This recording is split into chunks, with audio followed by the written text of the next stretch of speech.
Hey guys, what's up? Today we're going to be talking about leading groups.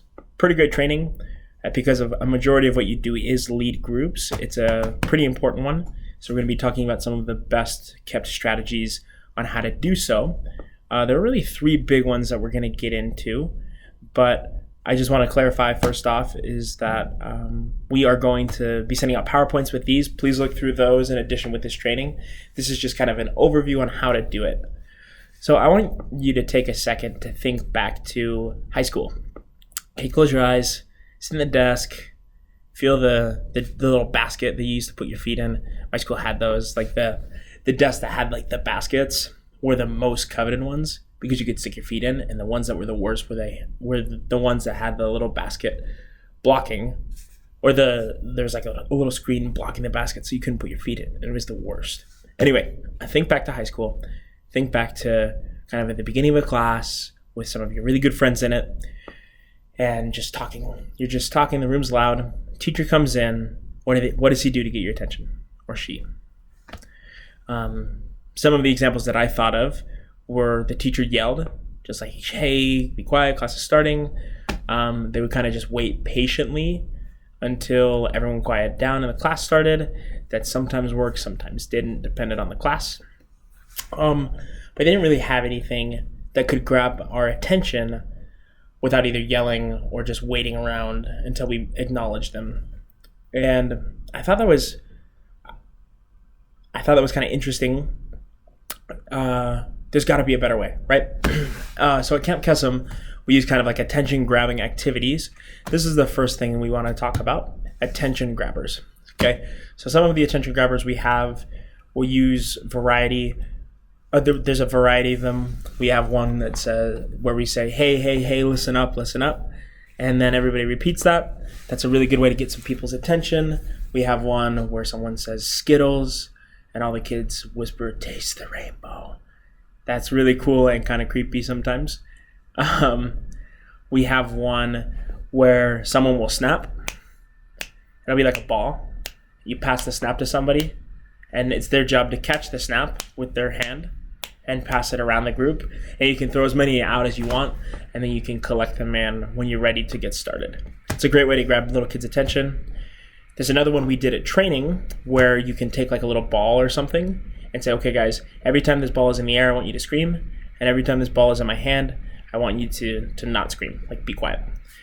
You throw the ball up and everybody screams, ah, and you catch it. And you throw it up again, ah, and you catch it. And you throw it up again higher and they scream longer. And then you go to throw it up again and you fake them out and they scream and you laugh at them, or you laugh with them, however you prefer to say it. Pretty cool little attention grabber. All of those work great, and they are super preferable to any yelling that might happen. We really try not to raise our voices at camp if at all possible. Obviously there will be times where you'll need to, but if you can grab your kids' attention in a creative, fun way, it'll feel less like a teacher coming down on them and more like a friend trying to get their attention. That's the first one, attention grabbers. It's pretty great. Attention grabbers are super important. Number two, second thing we want to talk about with leading groups is like rules, how to make rules. Now there are really two ways to make rules. The first one is to sit people down and tell them a list of don'ts. And the second one is to sit people down and tell them a list of do's. Or to set up a list of do's. Okay? The first thing we want to be aware of is we don't want to just tell them rules. There are some rules that are super important that we follow at camp. For example, the 3-to-1 ratio, or the 2-to-1 ratio, I'm sorry. And that we always have 3 people together. It's called the rule of 3. Either have 1 camper and 2 counselors, or 1 counselor and 2 campers together. That's super critically important to keep campers safe. Never let campers go out by themselves. Never let a counselor and a camper go out by themselves. If they're talking in sight, by kind of off in the corner or off kind of at a table away from the activity, that's totally fine as long as you can see them. You never want anyone to be alone with a camper.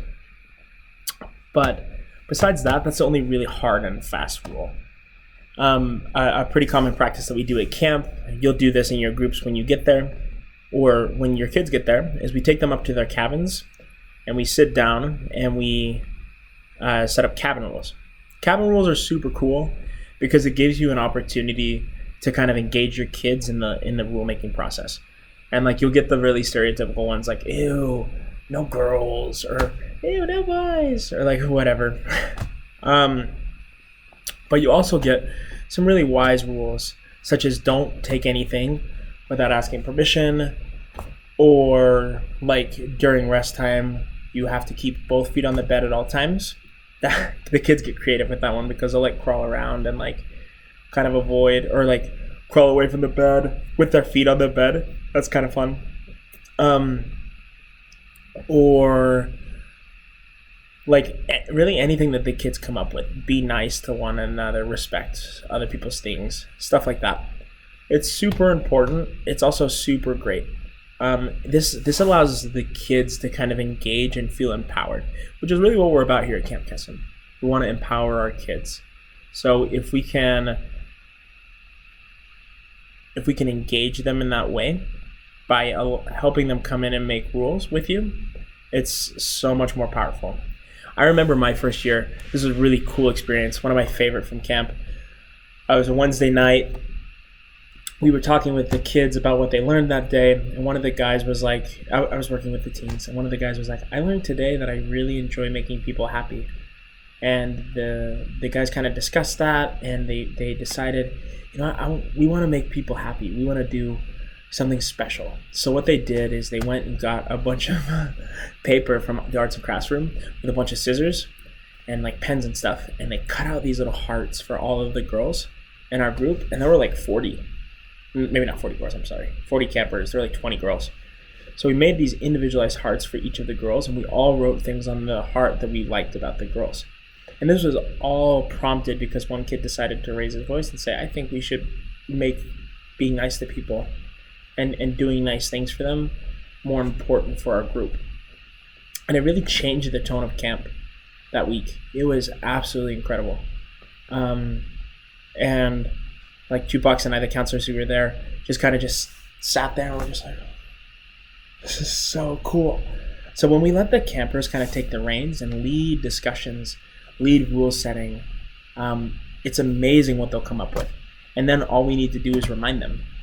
That's the second part of allowing your campers to make rules. It becomes very, very easy to enforce them. For example, let's say you had a rule of no keeping your feet on the bed during rest time. Well, if a camper got off their bed,